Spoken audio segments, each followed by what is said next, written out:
So guys, the result is I'm going to wear this one.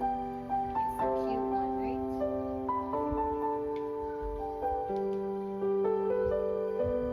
I'll see you later, alligator. So cute.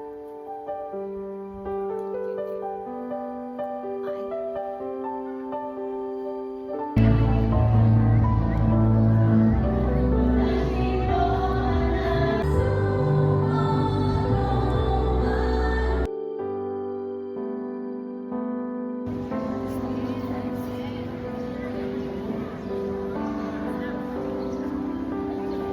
Study pa po pa yun.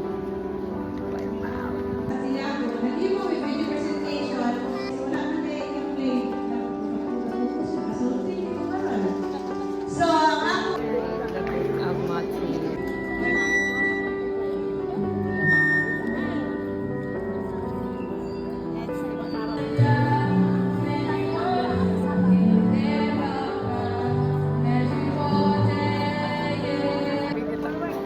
The makeup material.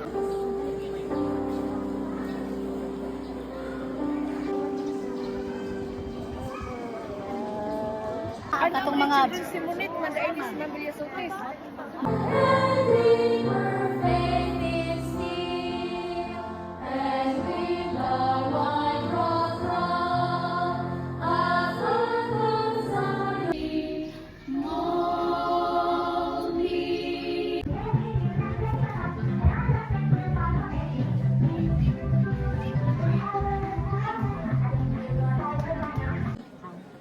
My task this morning is to give a brief introduction of our guest this morning.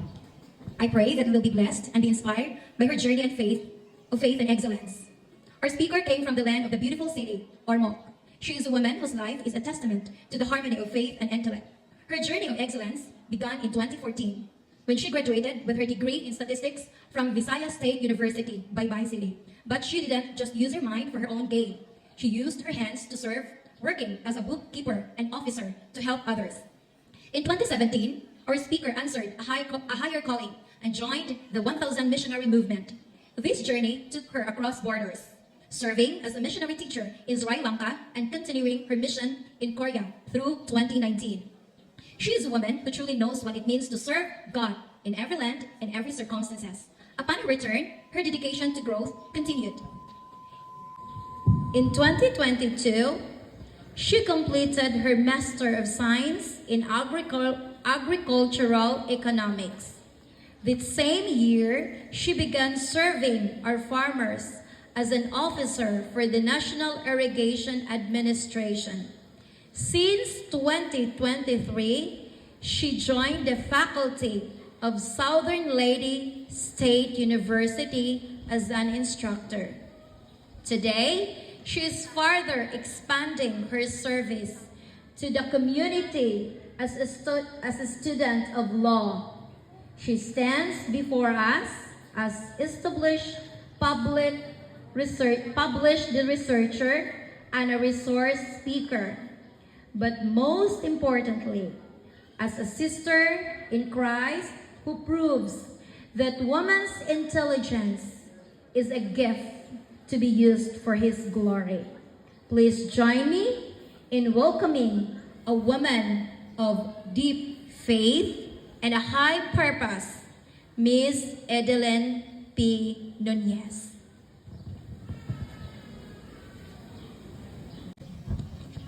Thank you, ma'am. Nagpasa ko CV ni ma'am dito. Hindi to kayo magka-introduce ko. Thank you kayo, ma'am. I'm so honored to be here. So, ako sa ating pasalamatan si atong president, si Ma'am Evelyn. Mayong buntag, mga kaigsunan! So, nag-hesitate dyan ko ani, kay gikulban ko, kay I have a high respect sa mga parents o sa mga women. Ug nindot kaayo karong adlaw mga kaigsunan karong tibuok nga bulan mag-celebrate ta sa Women's Month. Kung unsa ta ka strong, dili lang strong sa ato ang mga physical kundi pati pod sa ato ang faith. Yan ako nga, di pa man tingali ko dili pa man tingali ko ready or dili pa ko qualified na mag-speak sa mga women. But God said, He did not see the CV, dili niya kitahon ang CV, dili niya kitahon kung unsa imong mga achievement, and He reminded me nga I'm looking at myself. Dili sa serbisyo sa Ginoo. So karon mga kaigsunan, atong pahat-pahaton ang mensahe gikan sa General Conference may tungod sa a woman, faith and prayer. Let us pray.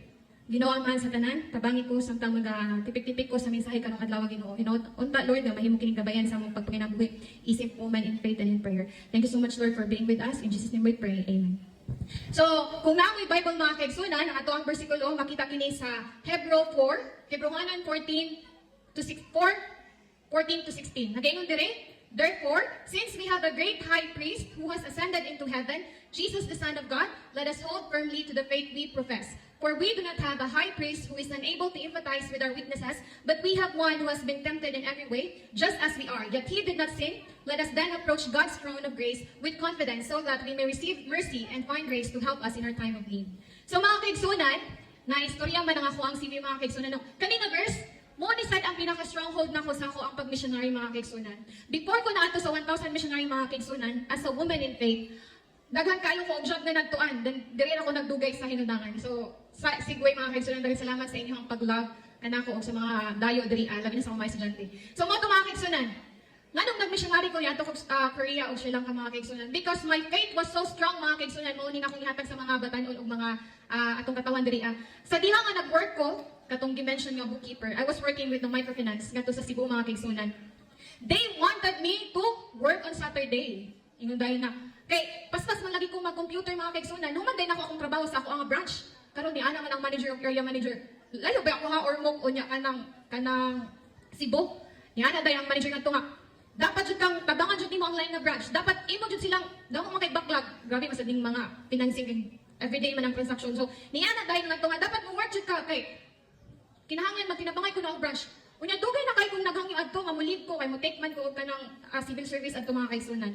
So niya ko nga dili jud ko mo kuan ana kay na approve na gud ako ang leave. Dili daw ila daw disregard ako ang leave. Kay patrabong day ko ng Sabado. Ningon di ko nga dili ba ko pwede mo trabaho og Sabado sir. Kay kanang Adventist man ko. So may kabo mga kaigsunan.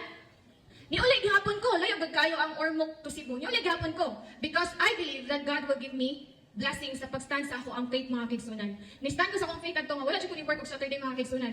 Then the next job na pud gitangtang na pud ko kay kuan man, dili man ko maka-work pud og Saturday. Saturday jud kayo. So muna nga bless kayo kung mga kaigsunan nga na ako sa bago na akong gitrabuhan sa SLSU. Daghan kay mga Adventist. So praise the Lord kayo mga kaigsunan. Nga naman, matod pa sa ato ang bersikulo nga sa kuluhon sa ato ang verse karon mga kaigsunan.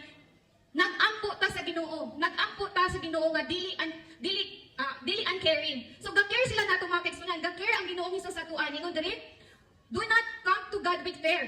Do not come to God with hesitation, but with confidence. Sa diha nga gitangtang ko sa ako ang work mga kaigsunan, nya nag-missionary ko. Dako ka ang ako mga churches nga akong getuan kasabutan balik na ko story ni. Dako kayo ko og faith mga kaigsunan. Sa diha nga gitangtang ko sa akong work, pag missionary na ako dali ko, sure ko ani assigned jud ko sa abroad. Kay moment akong ampo pagkabata nga Lord gusto jud ko mag-missionary. Kay moment ang requirements sa ako ang parents mga kaigsunan nga mag-missionary ko. So sa diha nga gitangtang ko sa akong trabaho mga kaigsunan, nagkuha ko passport. Usa ko niadto 1,000 missionary kay nako nga.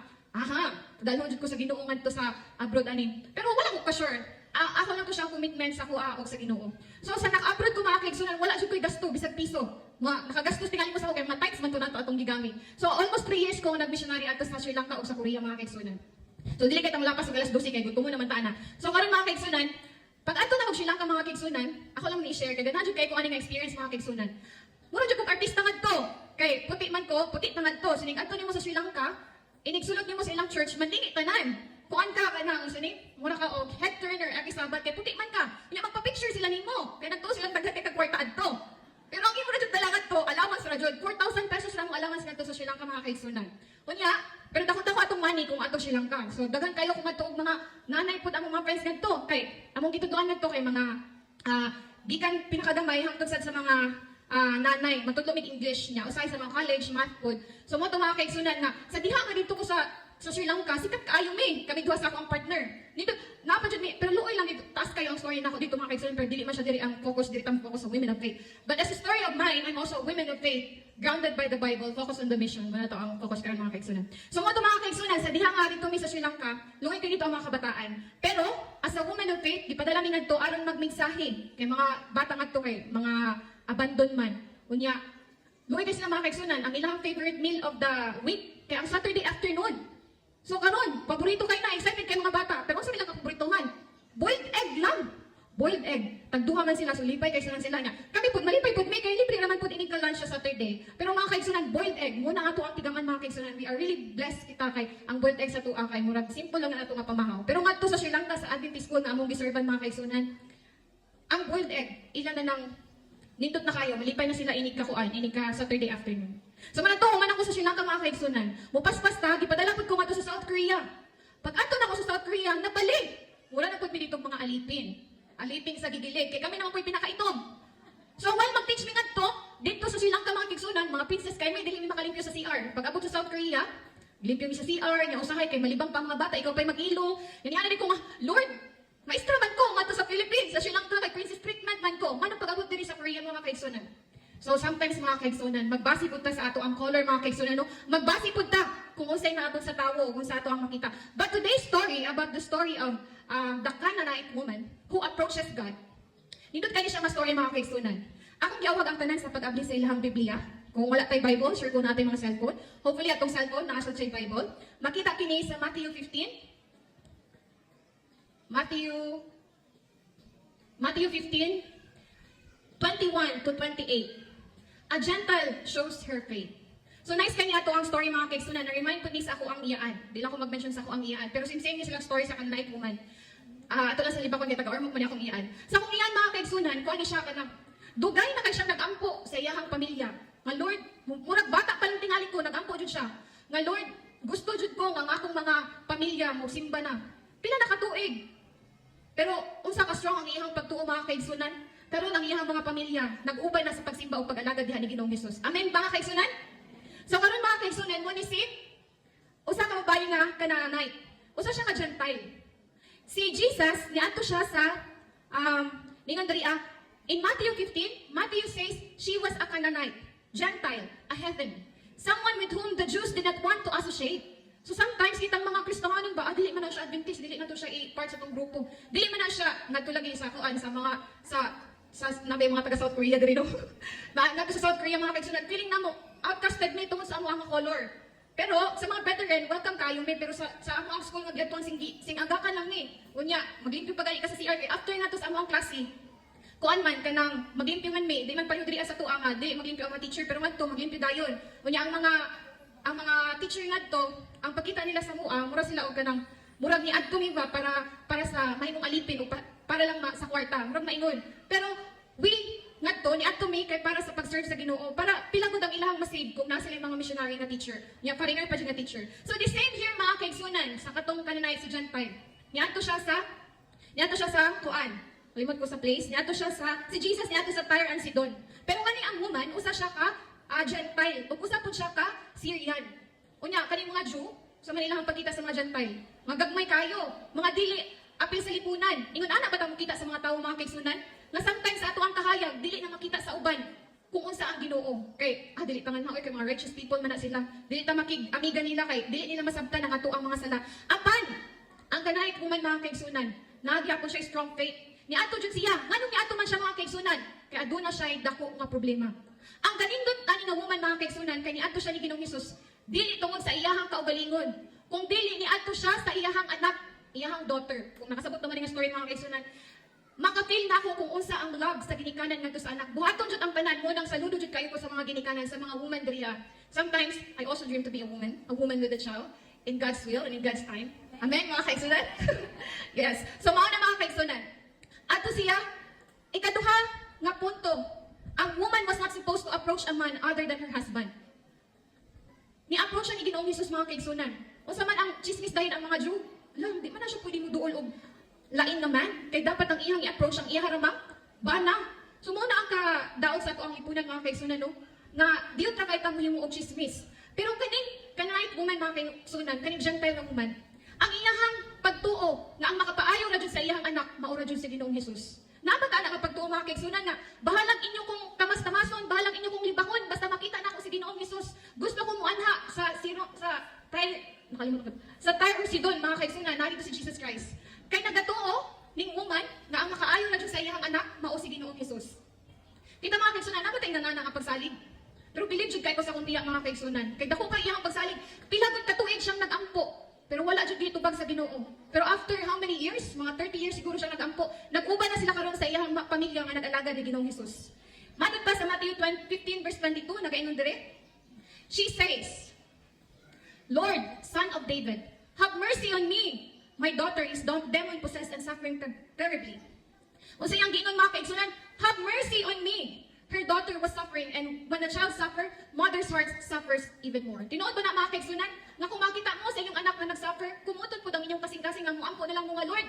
Ako na lang ang pasakiti, dili na ako kaya nga makita akong anak na nagluya. Gusto ko nga maayong akong anak mga kaigsunan. Tinuod ba na ato na ba nang na-feel mga kaigsunan, nga ato yung giampo sa Ginoo nga Lord.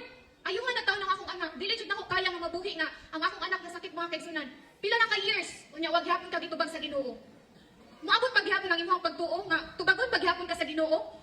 Nga Lord, baliw nato, pila na pakatuig na nag-alagad. Moabot ba ka si Ginoong Hesus? Pero ang kaninga woman with faith mga kaigsunan, kaninga woman, wala gihapon natantog bisan pag niingon si Ginoong Hesus. Basahon nato ang verse 115 ingon dire. Jesus did not answer a word. Kanang nakay-istorya niya, nakahilak na ka, nakainomdom ko sa akong mama sa diya nga sakit akong lula niya, ato siya sa kuan, nato siya sa congressman niya. Kanang dili ka tagdon pa. Nya wala jud kay pangbayad sa ospital sa imong anak. Unya mihang jud ka ngadto sa congressman na Lord, congressman, tagain mi og kwarta kay amo ang anak. Ang ako ang lula, ang akong inahan. Kinahanglan jud og kwarta para sa bayad sa ospital. Nakasuway na ba mo anak mga kaigsunan?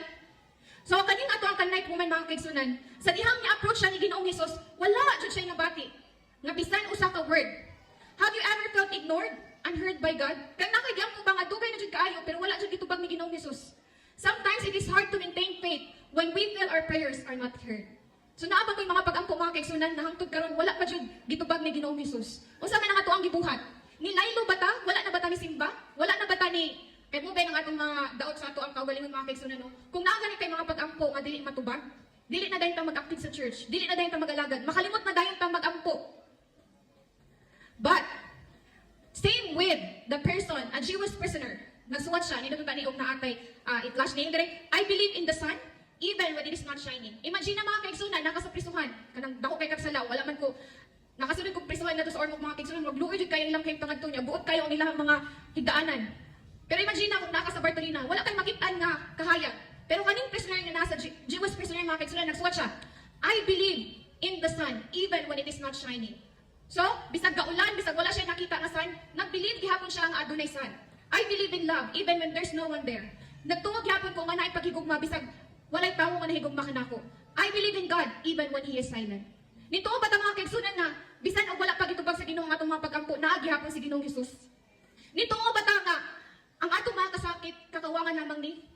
So, ang kaning woman in faith mga kaigsunan, kung atong padayunon, sa verse 24, wala lang itingog si Ginoong Hesus, pero sa diha nga gisigid yung pugos sa woman of faith sa kanay woman niingon si Jesus, I was sent only for Christians. Gipadala ko sa Ginoo diri para sa mga Israelites, dili sa mga Muslims.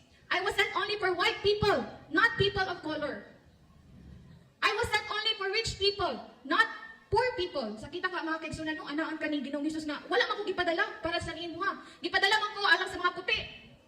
So, ma-feel na ang discrimination mga kaigsunan, just like what we have felt katong atong of South Korea mga kaigsunan. But, unsa man ang na-feel ni sa kanay woman, hindi siya nga, dili man ni mao ako ang nasabtan nga mao si Ginoong Hesus. So, ang iyang pagtuo nga, ang Ginoong Hesus nga akong nasabtan, usa ka kind, usa ka matinabangon, dili ni ang Ginoong Hesus ay iyang faith ba nga, nag-uros-uros na tingali itong mga kaigsunan, ano siya nga, gusto jud ko makakabot or makatagamtam na lamang sa imong blessing. Lord, kay ikaw lamang ang makapaayo sa ako ang anak mga kaigsunan.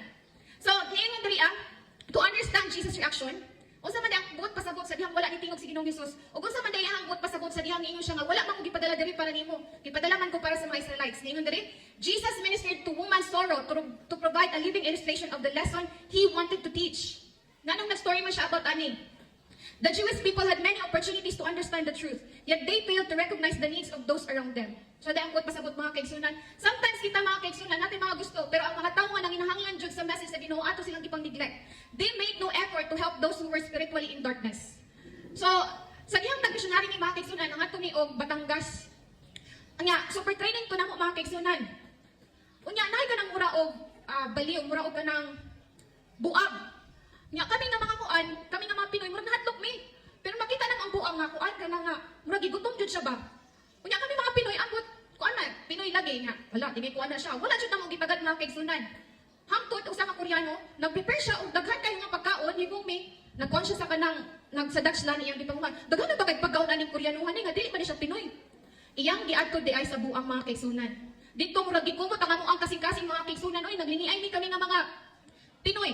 Kay wala jud mi nakahuna-una nga muhatag og pagkaon sa buang. Wala jud mi amo tayong bisan gani karon ako muna-una buang to siya pero wala jud to siya nasabtan og buang pa pero ang iyang sininaan kay mura man og buang. Pero kato mga kaigsunan ang nakahatag og pagkaon ang Koreano ra mga kaigsunan. So hampa kayo namo nga mga Pinoy mga kaigsunan nga wala mi naka-offer og pagkaon.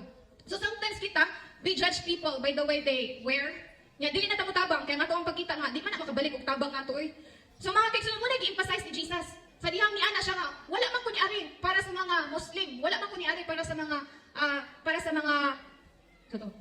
wala ko ni ari para sa mga pobre. Wala pud ko ni ari para sa mga dili edukado. Ni ana si Jesus ngadto sa 24, ni ari ko para sa mga dato. Sakita ka no? Ikaw ba nga nakay anak nga masakiton? Unya pag adto nimo sa congressman, nga na lang dayon ang congressman. Dita kasi kasuon oy, pobre man ka, di man ka makabalos nako. Usa ra man ang imong buto. Sakita ka mga kaigsunan no kung naon ta. Usa na lang nabati sa kaning Gentile nga woman naginaan siya nga wala man ko ni ari. Tungod nimo, ni ari ko para sa mga Israelites. Naay pinili ba ang Ginoo mga kaigsunan? But ang buot pasabot ni Ginoong Hesus diri ang mga kaigsunan, Jewish pride created a partition wall that separated them from others. Kita mga kaigsunan, dako ba kayo ato ang pader? Nga dili na ta makakabot og pagkaon sa tuang silingan, labi na sa mga silingan na dili makabalos ka nato mga kaigsunan. Muna ang gipa-remind diri ani Jesus Christ. Sa dihang ginaan niya ang kanay kuman na nari ba ko para nimo, ni ari ba ko para sa mga Gentiles? Ang matong pasabot ni Jesus, Jesus intended to break down these barriers and show that God's compassion extends beyond national or religious boundaries. Oh, religious boundaries. Sometimes kita mga kaigsunan, dili uta ta magpareho sa ako ang mga employer mga kaigsunan na tungod kay nang Adventist ko, I was not treated right. Wala ko naka-receive sa mga benefits na dapat makuha, labi na ang constitutional right. So mga batanon, we have the constitutional right na ang ato ang faith is separate from the state. So kung naay magpa-force nimo nga mag-work sa adlaw nga Sabado, it is not right. So, can you imagine mga kaigsunan? Jesus went all the way from Galilee to meet this one woman. He valued that woman, he valued her daughter, he valued her petition, her prayer. Mga kaigsunan, kanina woman, bisan pa man og ginaan siya ni Ginoong Hesus nga, wala man ko ni ari para nimo. Unya, kung ikaw, daghan kayong taong nasimuhang palibot, napajud ang mga Diyo, naginagawa na to. Hala, kita ang na siya, ari man na siya. Dili man na mao ang giari ni Ginoong Hesus, pero baga jud kay siya nawong. Nakipangayo jud siya og blessing ni Ginoong Hesus. Wala man siya labot nani. Dili man na siya Adventista, ano na man na siya diri. Dili man na siya Jew. So muna ang mga nabatian sa kanay kuman mga kaigsunan usa ka Gentile. Kay ang mga marites everywhere na mga kaigsunan bisan kita nga mga Adventist. Mga marites kay ta, guilty. So mo sa ang mga ingon ani mga kaigsunan. Sa diha naginaan ni Jesus Christ ang kanang-kanay kuman, ang mga Jew niana na ito sila nga nakapamarisiti nga ito siya. Pero natandog ba ang woman? Natandog ba ang Gentile woman? Ingon siya sa Matthew 15:25. Hinod kay diri mga kaigsunan. Then she came and worshipped him saying, tulo na ko words, Lord, help me. In verse 26, Jesus said, it is not right to take the children's bread and toss it to the dogs. Niana din si Jesus Christ. Sa diha nga nakadungog siya sa pag-ingon sa kanay kuman nga tabangi kong Ginoong Hesus. Niana din si Ginoong Hesus nga, willing ka ba? Dili man maayo nga ako lang ipanghatag ang mga pagkaon sa iro. So unsay pagtuot pasabot sa pagkaon sa iro mga kaigsunan? Gamay lang daw ang iyang ihatag. Kay ngunani man lagi ang mga dato mga kaigsunan. Nga ang mga sobra-sobra ihatag lang sa mga pubring uyamot. Pero si kananay kuman, Gentile woman, ano siya? She held on. She did not ignore the statement about dogs. Kitaan na murag mo okay na kay tanom kay pagkaon naman lang sa iro ang ihatag sa tuwa. Ningon si Jesus Christ, anay mga pagkaon sa iro mo na lang diyang imong kanon. Pero ang woman nga naay masakiton nga anak unsa man iyang gibuhat. Ni ana siya nga okay lang kung pagkaon sa iro. Yes, it is Lord, she said. Even the dogs eat the crumbs that fall from their master's table. Okay lang Ginoong Hesus, bisan nilabog na lang naog kalanon sa mga iro. Kay ang bisan ng mga natagap sa lamisa, kanon magyapon na sa iro. So grabe kayo ang iyang faith, na siya nga bisan gamay lang jud kayo. Ginoong Hesus kay ikaw ra jud ang akong nasabtan nga makapaayo sa akong anak. Ni aya din siya diri. Even Jesus Christ can meet all our needs. So kanang pagkaon sa iro mga kaigsunan, katong itlog nga gusto sa mga batanon ngadto sa Sri Lanka.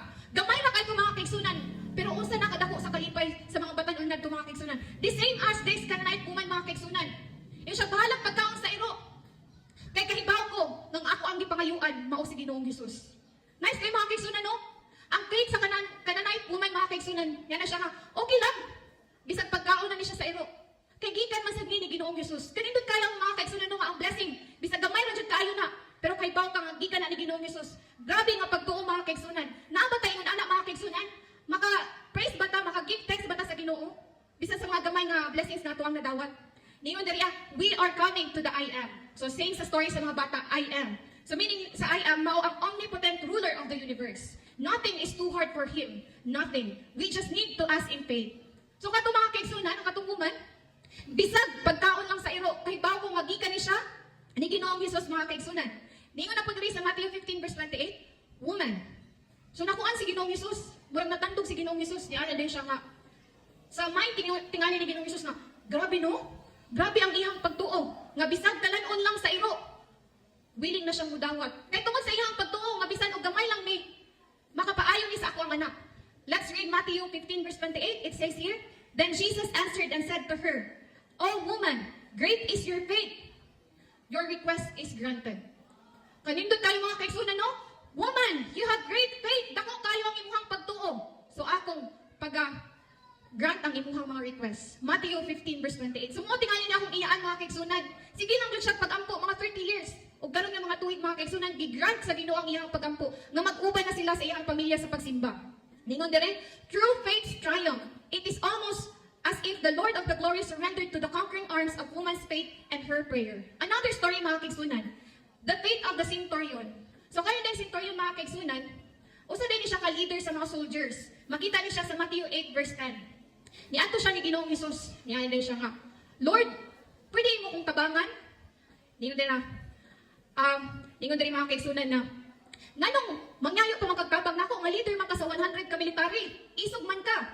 Niya niingon dayon ang kuan, ang centurion, Lord, my servant lies at home paralyzed, suffering terribly.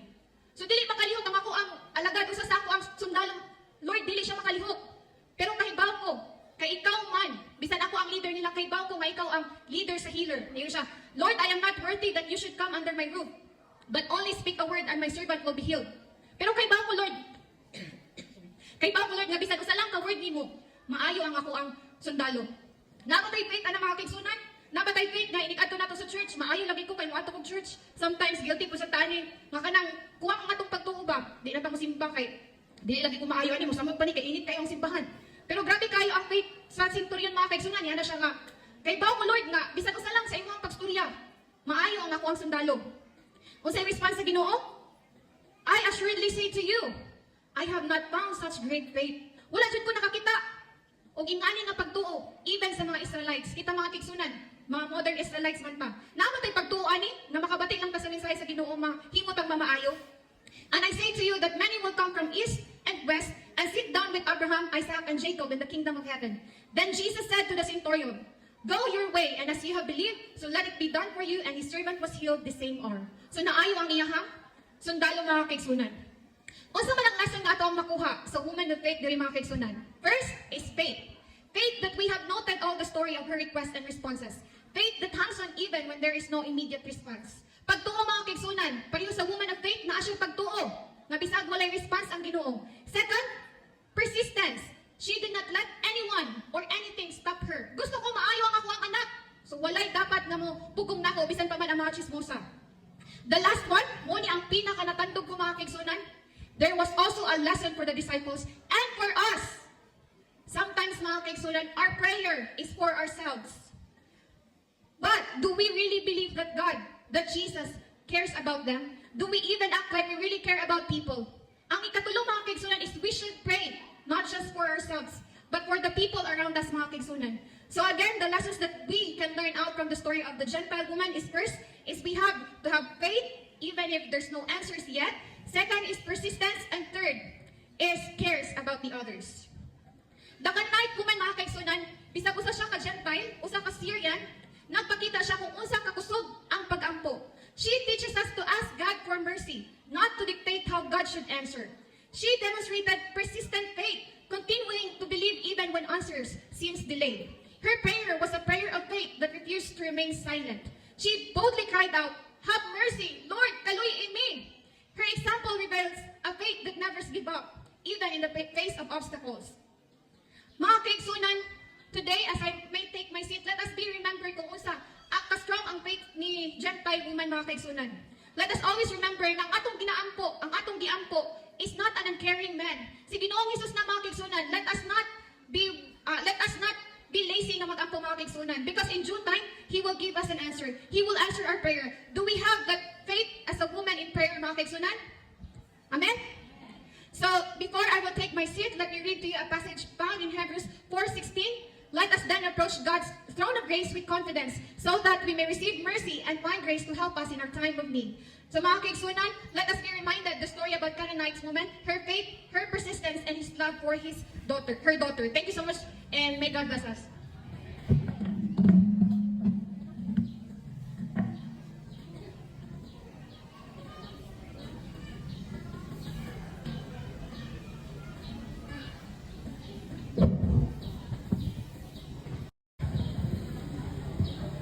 To our guest speaker, Ma'am Edeline, allow me to read the citation of this certificate. Seventh-day Adventist Visayan Conference of Seventh-day Adventist Old Road, Tacloban, Sagkahan, Tacloban City.